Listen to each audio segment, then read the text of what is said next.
My name's Kath Scott. I'm a biodiversity officer with Glasgow City Council. So my job is to look at the different wildlife about us. Glasgow's a thriving, vibrant city. To make it even more exciting to live in, it's great to be able to go for a walk through one of the natural green spaces that abound in the city. So in Glasgow we've got water voles that live by wetland, a sort of traditional idea of a water vole, but we've also got these fossorial water voles that are spending more time underground and are living in grassland. So it really is very unusual in the UK. So where in Glasgow did these come from? We're really not sure. We've known for years that we've had wetland water voles living along ditches and farmland at the edges of the city mainly, as well as along the canal.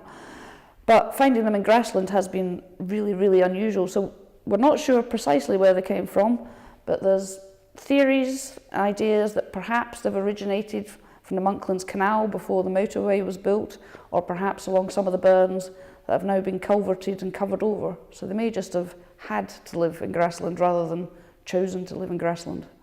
The fossorial water voles in Glasgow are living in a variety of habitats. One of the biggest populations is at Cranhill Park in the east end of the city, and we've also got healthy populations at Hogganfield Park as well. They feed on vegetation, they've got burrows, you'll see telltale signs of entrance holes, disturbed ground, the excavations from where they've been digging. So yeah, what is the difference between a fossorial water vole and your traditional water vole? So exactly the same, but just behaving differently. And again, some of the animals in Europe behave like this, so it may well be, again, a theory we'd like to do more research on, that these animals are just exhibiting a sort of ancestral behaviour that they've always had, but it hasn't been expressed very much in the UK. The habitat where they lived has been lost through drainage of wetlands. They also, by the recent introduction of mink, that hasn't helped because that's a predator of them. As well as introduced predators, there's predators in our parks and in our open spaces that have always been there. Foxes will eat water voles.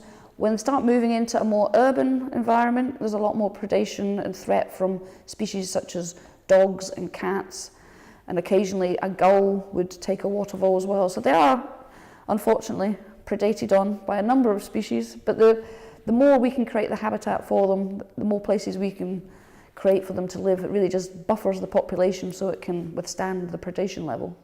We first found them in the playground about 7 years ago. The children had noticed wee animals running about, and parents had been phoning in to say we had rats, and we phoned up to seek advice and discovered there were water voles. We love water voles here at Avenue. I phoned someone and said, we have water voles in the school grounds. Now we're near Hogganfield Loch, but that's a long way for a wee water vole. And they said, well, I don't think they would actually travel that far. So that started to kick things off, and we all were looking into it to find out how they got there. We haven't come up with an answer yet, but we're hoping you do. Part of the Seven Lochs Wetland Park project, there's a number of volunteering opportunities for people that wish to get involved with surveys and practical work to help water voles. Every Friday there's people out in the Seven Lochs area actually carrying out practical conservation to create a water vole habitat, to manage a water vole habitat. So there is opportunity to get involved if you want.